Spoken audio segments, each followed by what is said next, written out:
Je suppose qu'un chirurgien esthétique s'occupait de sa femme, puis on nous a dit qu'elle avait fait un arrêt cardiaque, mais je ne suis pas sûr qu'elle en ait vraiment fait un. Mère de 3 enfants, elle subit une intervention et son cœur s'arrête pendant la procédure, puis son mari, le chirurgien esthétique, devient suspect dans sa mort. J'examine la mort d'Hilary Brown et ce qui est arrivé au docteur Ben Brown par la suite.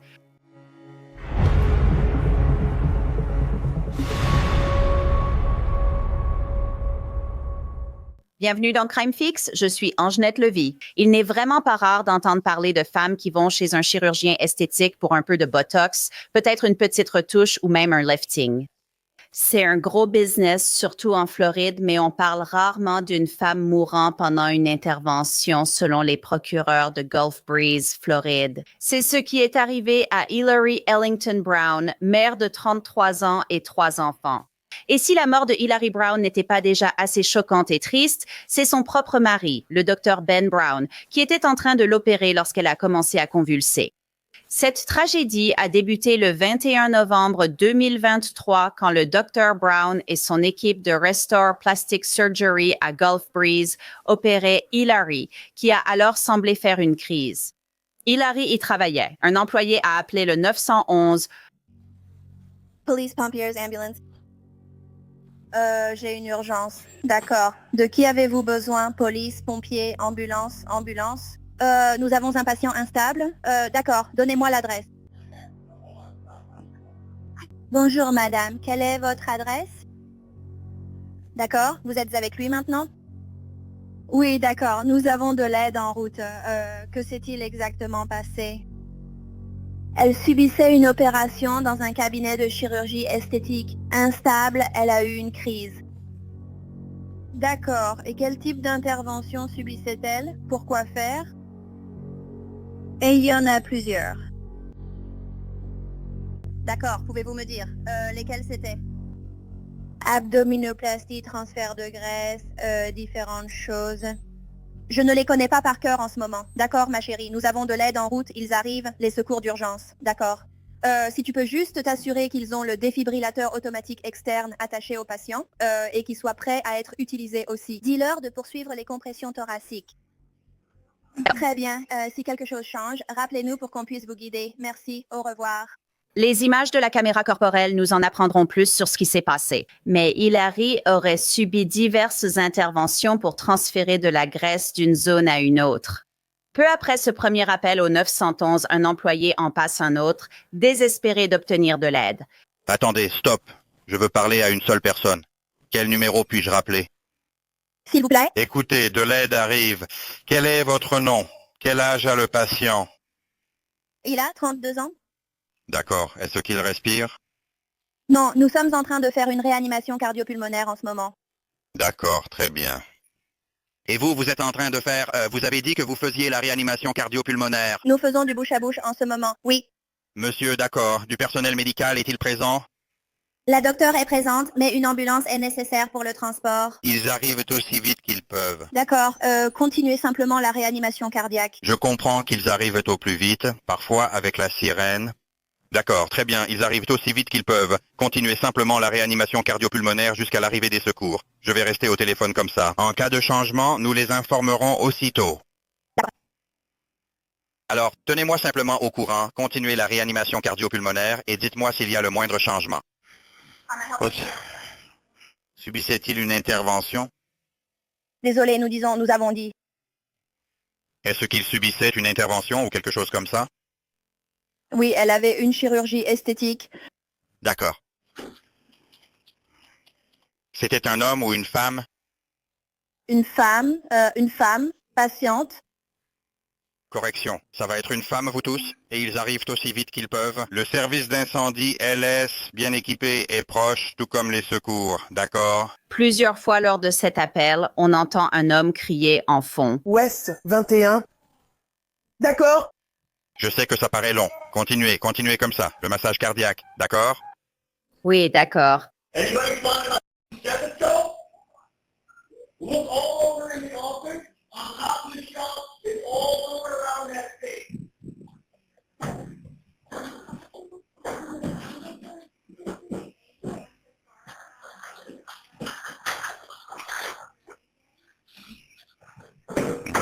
devrait arriver d'une minute à l'autre. D'accord? D'accord. Le Fire Department's phone. Préviens-moi juste quand ils seront là avec toi. D'accord? D'accord. Je traite de nombreuses affaires criminelles effrayantes sur Crime Fix. J'ai appris que la vie privée et la sécurité ne doivent jamais être compromises, surtout pour vos données en ligne.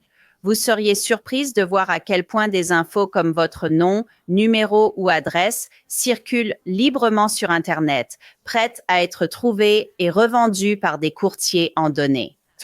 Est-ce que tu t'es déjà demandé pourquoi tu reçois autant de ces appels et emails indésirables? C'est pourquoi Incogni, notre sponsor, est un outil essentiel pour reprendre le contrôle, en identifiant automatiquement quel courtier en données possède tes informations, puis en exigeant qu'il les supprime. Incogni a identifié plus de 50 courtiers possédant mes données et a rapidement commencé à les faire supprimer de leur base. C'est tellement facile à utiliser, il suffit de créer un compte en autorisant Cogni à agir en ton nom, puis de les laisser s'occuper du reste. Les utilisateurs d'Incogni peuvent désormais effacer leurs données de plus de sites grâce à la nouvelle suppression personnalisée du forfait illimité. Il te suffit de copier-coller les liens des sites où tu as constaté des violations de données qui posent problème dans ta vie. Une équipe de spécialistes de la confidentialité s'occupe du reste. La nouvelle fonctionnalité Incogni illimitée permet même aux utilisateurs de personnaliser la suppression de leurs données et de s'attaquer aux violations les plus difficiles avec l'aide d'une équipe de spécialistes de la confidentialité. Donc, si tu tiens à ta sécurité en ligne, et tu devrais vraiment le faire, reprends le contrôle de tes données personnelles avec Incogni, utilise le code CrimeFix ci-dessous à l'écran et bénéficie de 60 de réduction sur un abonnement annuel. Maintenant, ce sont des réactions en temps réel enregistrées en audio. Quoi qu'il en soit, ces informations sont précieuses. Plusieurs choses me frappent vraiment à propos de ces appels au 911 d'abord. À quel point le personnel semble bouleversé au téléphone. Qu'ils passent un autre appel quelques minutes après le premier. On dirait que cela prouve à quel point la situation était vraiment urgente. D'emblée, il semble vraiment qu'il y ait quelque chose qui ne va pas du tout. Et ce n'est pas quelque chose qu'ils rencontrent lors d'une journée typique. Deuxièmement, il est difficile de distinguer exactement ce que l'homme en arrière-plan est en train de crier, mais d'après ce que nous savons, il est très probable qu'il s'agisse du Dr. Brown. À en juger par le ton, ces cris ressemblent plus à des exigences qu'à un chef menant des mesures de sauvetage sur sa femme mourante.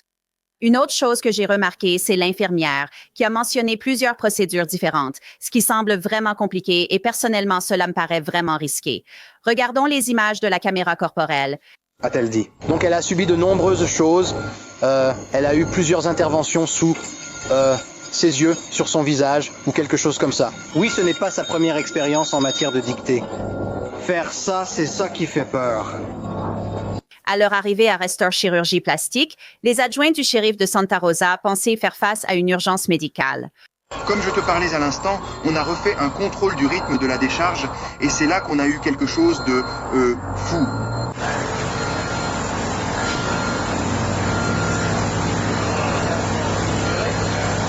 C'est bien, ils ont une affiche. Mais après avoir parlé à certaines infirmières, une adjointe ne peut s'empêcher de sentir qu'il y a vraiment quelque chose qui cloche. Écoutez-le pendant qu'il décrit ce qui s'est passé à sa supérieure. Laissez-moi juste vous informer. Je suppose... Je ne vois pas de raison d'en dire plus maintenant. Mais en gros, nous avons reçu un appel médical dans un cabinet de médecins ici à Navarre. Je suppose, un chirurgien plasticien travaillait sur sa femme, puis on nous a dit qu'elle avait fait un arrêt cardiaque. Mais je ne suis pas sûr qu'elle en ait vraiment fait un. Il semble qu'il y avait d'autres personnes présentes pendant cette opération, et il paraît qu'elle a eu plusieurs crises d'épilepsie. Mais je suppose qu'ils disaient que ça n'avait vraiment pas l'air très bon. Quant à elle, elle n'allait pas très bien quand elle est partie. Ils l'ont transportée et tout. Et moi, je dirais que je serais beaucoup plus du genre s'il n'y avait que lui et elle dans la pièce. Mais il y avait aussi des infirmières présentes. Donc je vais juste lui demander de le noter. Si ça te va, si tu parles à Lance, fais-le lui savoir. À moins que tu ne penses qu'il faille en faire plus maintenant. On n'entend pas la partie de l'appel du superviseur, mais l'inquiétude de la députée parle d'elle-même. N'est-ce pas? C'est juste bizarre que ce soit le docteur et sa femme, tu vois ce que je veux dire? Comme je l'ai dit, il n'était pas seul avec elle. D'autres personnes étaient présentes pendant la procédure. Donc j'imagine que Sibylla va juste prendre tous leurs noms et faire une vérification rapide au cas où quelque chose ressortirait. Au cas où, vous savez, quelqu'un dirait « Oh, il essayait de la tuer, vous voyez ». S'il n'y avait eu que le docteur et sa femme là-dedans, je penserais qu'on va devoir mener une enquête. C'est un peu trop aussi. Je penserais, vous savez, que si elle est vraiment morte, ce serait juste pour lui rendre justice. Nous devons enquêter et vérifier que tout s'est bien passé. Mais s'il y avait des témoins dans la pièce, ça change un peu les choses, vous savez. Eh bien, je suppose que oui. Et il y avait enfin plusieurs aspects à cela. Elle a subi des interventions similaires sous sédation et était complètement endormie. Ils ont fait quelque chose avec une cicatrice sur son abdomen, puis elle s'en est remise, elle marchait partout, et ils allaient lui faire des injections dans le visage, et elle a même confondu ce qu'on allait lui injecter dans le visage. C'était comme de la graisse, et je ne comprends pas totalement, mais quand ils ont commencé à faire les injections, ils en ont fait au-dessus d'un œil puis de l'autre, et puis elle a eu des crises, genre 4 grosses crises. Avant que les secours arrivent, et puis, vous savez, on nous a dit qu'elle avait fait un arrêt cardiaque, donc je n'ai pas confirmé ça avec les secours. Ils ont dit qu'il n'avait pas l'air bien, alors j'étais là. Ouais. À ce moment-là, pendant que l'adjoint était en ligne, les ambulanciers avaient déjà installé Hilary dans l'ambulance et l'emmenaient en urgence à l'hôpital. Beamer, tu as été transporté. Tu trouves normal qu'on reste debout? Ensuite, l'adjoint retourne vers le groupe pour exposer le reste du plan. Alors, où est le mari maintenant? Il était avec vous? D'accord. Il est parti avec une ambulance? D'accord, bien, j'ai préservé l'arrêt cardiaque ou non. Quand vous êtes tous arrivés, d'accord? Ils sont en train de faire. Ils faisaient un massage cardiaque. Nous sommes arrivés là-bas. Le docteur était... Wow, d'accord? Ryan. Non, mais il voulait appeler le capitaine. Il n'a pas pu joindre Lance. Il voulait en parler. C'est un peu nouveau, un terrain inconnu. Ah, tout de suite. On m'a dit que c'était... Attends, relève-toi et vas-y. Oui, je peux te le dire tout de suite. Oh non, je vais le faire. D'accord, docteur. Il a pratiqué une intervention appelée évitement de cicatrice sur sa femme. Il a dit, il y a une cicatrice ici et ils font aussi 2 choses autour des yeux. Ils lui ont fait une anesthésie locale, c'est alors qu'elle a eu des convulsions.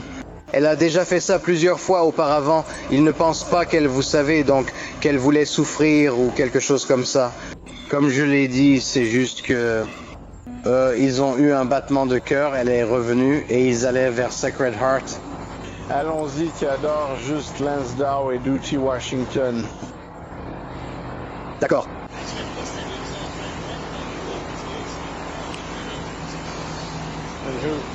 Combien de personnes étaient dans la pièce à ce moment-là? Combien? Qui d'autre était là, à part Docteur Féminine? Elle allait mieux peu de temps après. Donc il n'y avait pas que Docteur 1. Une infirmière qui assistait à la procédure sort pour expliquer ce qui s'est passé dans ce bureau. J'étais là-dedans et nous avions terminé la vision sans cicatrice sur son abdomen. C'était fait, oui? C'était fait. Elle marchait normalement, allait très bien et réalisait elle-même son transfert de graisse. Il a commencé à injecter un anesthésiant, généralement de la lidocaïne, de la pétie et du bicarbonate de sodium dans la zone. Il a injecté à cet endroit, il a injecté son œil droit, son œil gauche, et elle parlait d'une certaine vision floue, mais son œil était gonflé, donc évidemment, elle ne pouvait pas voir. Il a injecté l'œil droit, et c'est à ce moment-là qu'elle a commencé à convulser un peu après, donc l'injection du côté droit s'est bien passée au début. Et ensuite, elle a fait un arrêt cardiaque. Elle a convulsé plusieurs minutes. Qu'est-ce que c'est? Elle fait à nouveau des crises à chaque saison, les crises durant probablement 3 à 4 minutes. D'accord. Pas grand mal, mais c'était assez proche. Qu'est-ce qui en est ressorti? Elle en a probablement eu en tout 4 ou 5. D'accord, avant que quelqu'un puisse intervenir. Oui, je veux dire... Nous surveillions la tension artérielle, j'avais un excellent rythme cardiaque. Tout le temps, tout allait bien comme ça. Pendant la procédure, y avait-il quelque chose d'inhabituel? Donc, une enquête est en cours pendant que ses adjoints sont sur les lieux. Allez, c'est elle, à ce point? Réponds. Non, elles sont toutes les deux dans la même voiture. D'accord, d'accord. Je plaisante. Tu sais où elles vont? Oh, je sais.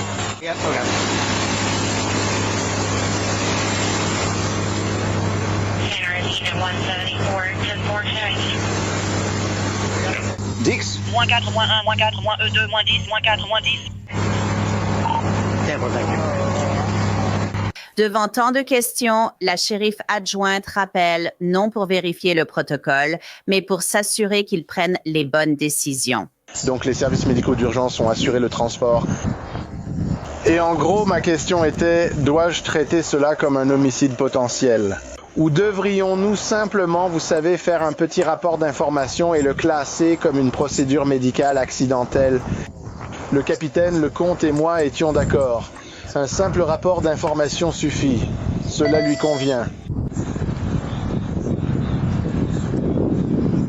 Oui, Oui, et j'ai juste demandé aux témoins, j'ai dit, eh bien vous savez, est-ce qu'ils avaient beaucoup d'animosité dans leur mariage? Et ils ont répondu, non, c'est normal, je veux dire, vous savez, c'est un mariage normal.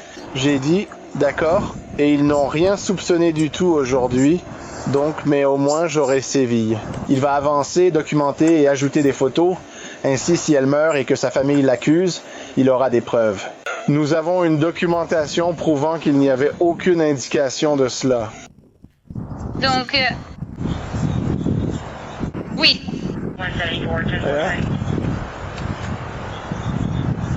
Je ne sais pas, mec. On dirait que sa dernière intervention médicale était une réparation totale, une cicatrice, et ils ont injecté de la graisse dans son visage. C'est dingue, ça n'en vaut pas la peine. Oui. Ouais, et je pense, comme je l'ai dit, que ce serait bien. Parce que tout d'un coup, si elle meurt, sa famille appelle et dit qu'il la détestait, il l'a tuée. Eh bien, alors nous aurons quelque chose à dire. Non, il n'y avait aucun signe de cela aujourd'hui. On dirait qu'il n'avait pas un mariage parfait, donc si quelqu'un appelait, ce ne serait pas surprenant. Les familles font ça, mec. Parfois, quelqu'un dans leur famille se suicide et ils disent que ce n'est pas elle qui s'est tuée, que quelqu'un l'a tuée. Ils ne veulent tout simplement pas y croire. Alors il pensait. J'ai dit, qu'est-ce que tu en penses? Et j'ai demandé à l'infirmière. Hilary est décédée 1 semaine après avoir été sous assistance respiratoire à l'hôpital. Les détectives ont interrogé des employés de Restore Chirurgie Plastique lors d'un mandat d'arrêt. Cette employée a d'abord indiqué qu'elle travaillait dans l'entreprise seulement depuis quelques jours avant l'incident. En si peu de temps, elle a exprimé qu'il y avait beaucoup de négligence au cabinet qui a conduit à l'arrêt cardiaque d'Hilary. C'est ce qu'elle a déclaré. Avant l'opération, la victime a pris une multitude de comprimés. Cependant, elle ne savait pas ce que c'était. Elle a affirmé que la victime avait préparé elle-même ses poches de perfusion censées contenir de la xylocaïne diluée, anesthésique locale pour l'opération. Les poches de perfusion sont vides. À ce moment-là, Brown a versé 2 contenants dans un bol. Il ne les a pas dilués ni rien, puis il a commencé à lui injecter dans les bras et ensuite dans le visage. Quand il a fait ça, Hilary a commencé à dire qu'elle voyait flou. Elle l'a dit. Son visage était gonflé, mais Brown a continué.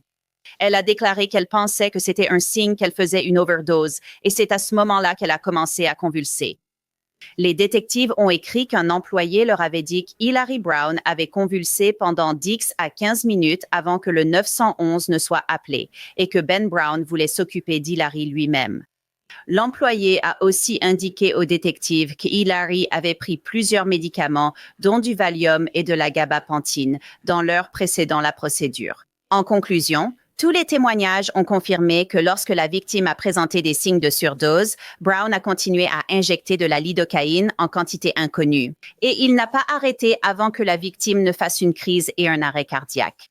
Lorsque cela s'est produit, Brown a retardé le signalement de l'incident au 911 et a utilisé son statut de médecin pour le faire, alors que la loi l'exigeait. Brown a montré qu'il avait l'habitude de permettre des pratiques dangereuses et n'a pris aucune précaution pour le bien-être de la vie humaine. Même après un incident en janvier 2023 où il n'a pas pu réveiller la victime pendant une intervention. Après la signature d'un mandat d'arrêt par le juge, le chirurgien plasticien Dr. Ben Brown s'est présenté au bureau du shérif du comté de Santa Rosa. Brown fait face à une accusation d'homicide involontaire par négligence coupable et sa licence pour exercer. La médecine fait l'objet d'une restriction d'urgence imposée par le département de la santé de l'État. Pour discuter de cette affaire, j'invite Tim Johnson, avocat de la défense à Tallahassee. Je trouve cette affaire juste, mais ça me fait me demander, Mon Dieu, est-ce fréquent? Ou un mari qui est chirurgien esthétique pratique des interventions dans son cabinet sur sa femme travaille là-bas, elle remplit elle-même ses poches de perfusion. Je veux dire, quand j'ai lu l'affidavit pour le mandat dans cette affaire, ça ressemble vraiment à une recette pour un désastre. Tu sais ce que je pense que c'est? Et je pense que les lois ne mettent vraiment pas de limite sur le fait d'opérer ou non son conjoint. Et puis tu deviens trop à l'aise, comme je le dis dans les affaires criminelles. On a toujours des soucis quand on veut aider un ami ou un proche.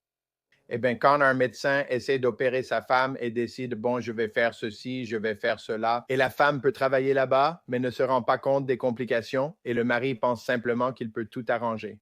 On obtient une catastrophe, et ça ressemble à cela. Ça ressemble vraiment à une catastrophe totale. Et il n'est pas inculpé.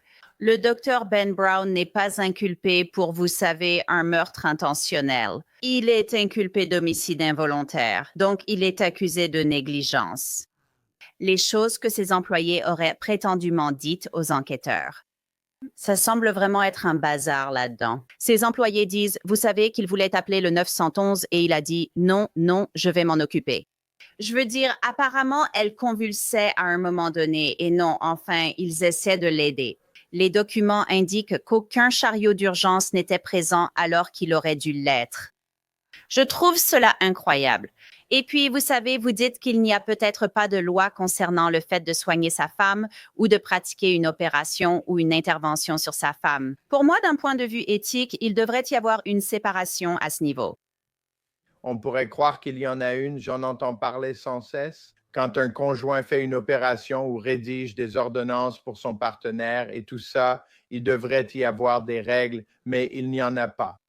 Maintenant, ils vont en mettre en place. L'Association médicale de Floride critique, je crois, sa licence et juge qu'il a été négligent. Il se peut qu'il n'y ait pas une seule cause à l'homicide involontaire. En additionnant 9 éléments différents, c'est arrivé. Quand d'autres professionnels de santé lui disent qu'elle convulse, qu'elle a besoin de soins médicaux, et si vous n'agissez pas immédiatement, si vous n'avez pas ce qu'il faut à disposition, alors vous êtes négligent. Et si quelqu'un meurt à cause de cette négligence, c'est un homicide involontaire. J'ai déjà eu de la lidocaïne, c'est ça qui me fait paniquer. J'ai déjà eu de la lidocaïne. Ça sert à anesthésier certaines zones. Je me souviens qu'une fois, j'avais mal à la gorge et ils m'ont donné un bain de lidocaïne. Vous savez, c'est courant pour soulager la douleur. Mais là, c'était injecté directement en elle, vous voyez, et voilà. Les médecins, d'après les documents, ont dit à l'hôpital, lorsqu'ils soignaient Hilary Brown, qu'ils pensaient qu'elle avait souffert d'une toxicité à la lidocaïne et qu'elle ne s'en remettrait probablement pas. Et malheureusement, elle ne s'en est pas remise. Et ils disent, le détective dit, que cela. Ils ont découvert que ce n'était pas le premier incident où Brown avait surmédicamenté Hilary pour une opération et avait eu du mal à la réveiller. Oh mon Dieu, je me dis juste, waouh, ça a l'air vraiment grave. Je sais qu'il est innocent jusqu'à preuve du contraire, mais ça ne semble vraiment pas bon. Rien de tout cela ne semble favorable au Dr. Brown et cela pourrait compliquer le procès. Eh bien, ça va devenir compliqué parce qu'il s'agit d'un professionnel qui a de l'argent, il a des ressources, ce n'est pas le méchant accusé. Quand vous lisez les chefs d'accusation, certains jurés vont le voir comme une victime parce qu'il a perdu son épouse. Il n'y a aucune preuve qu'il l'ait fait intentionnellement ou qu'il en ait tiré profit. Il va avoir un très bon avocat. Il va s'appuyer sur une expertise médicale et ça ne va pas être facile. Mais c'est une communauté très conservatrice, très conservatrice. Si je dis républicain, je dirais 100, peut-être 90 républicains conservateurs.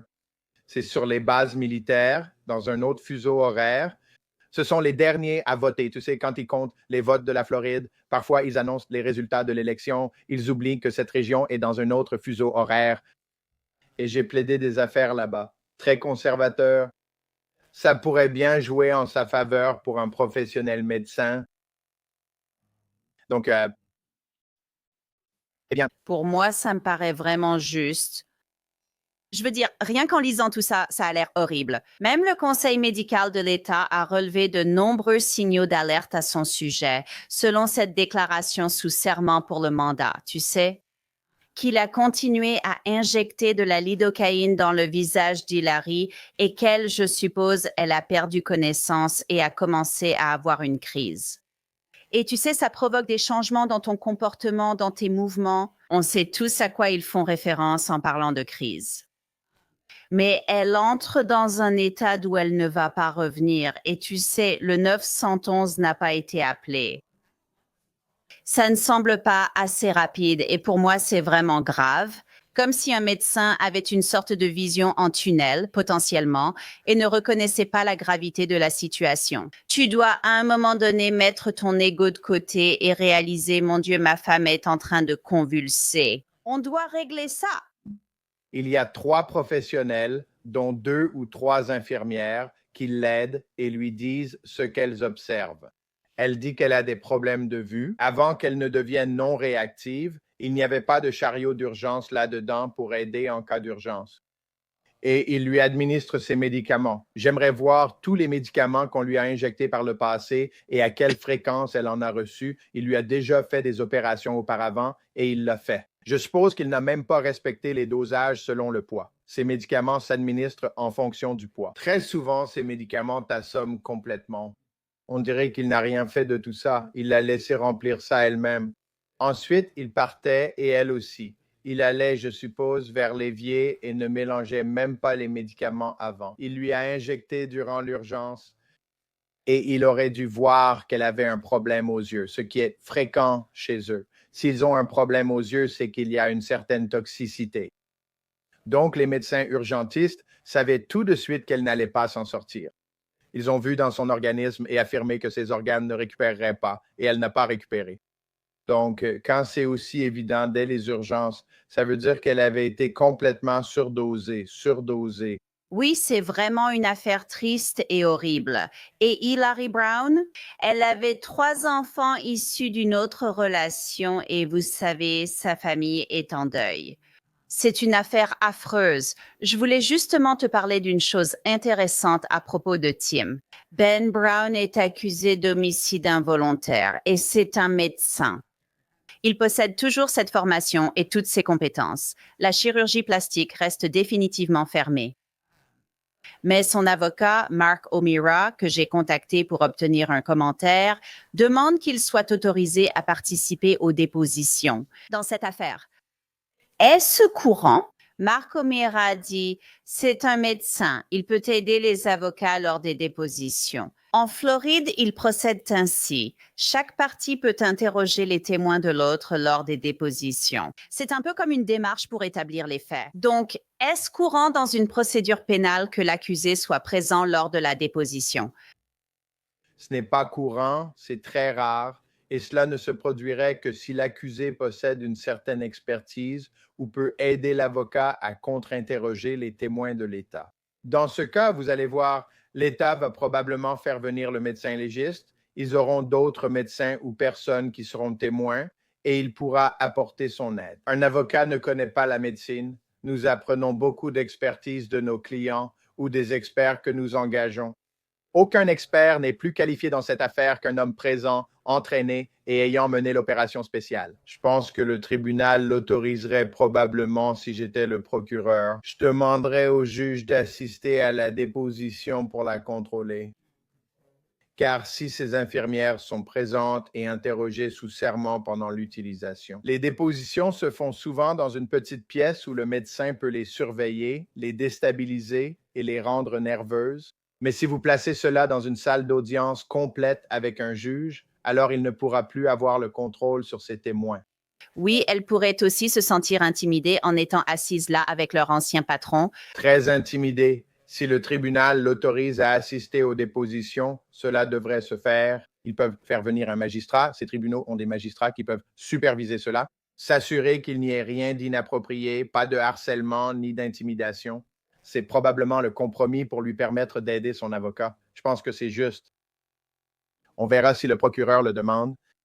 C'est une affaire très triste, Tim, qui n'aurait jamais dû arriver. C'est horrible. Nous allons surveiller cela. Merci beaucoup, Tim Johnson. Merci de m'avoir invité.